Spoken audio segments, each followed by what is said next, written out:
তো hello guys, তো আরেকটা ব্লগে তোমাদের স্বাগতম।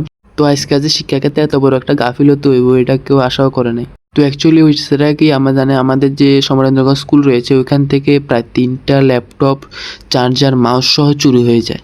কে বা কাহারা এইটাই চুরি করে কিছুই জানা যায়নি, এখনো পর্যন্ত পুলিশ তদন্ত চলছে।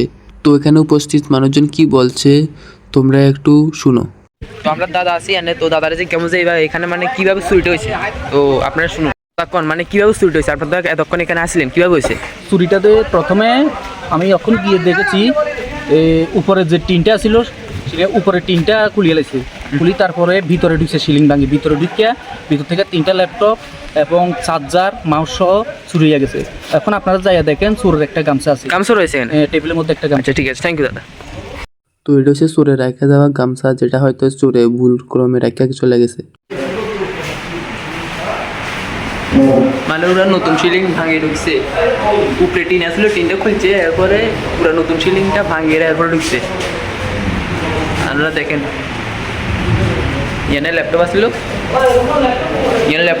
এনতে ল্যাপটপ চুরি করেছে এনতে। দেখেন এনতে কীভাবে ভাঙছে।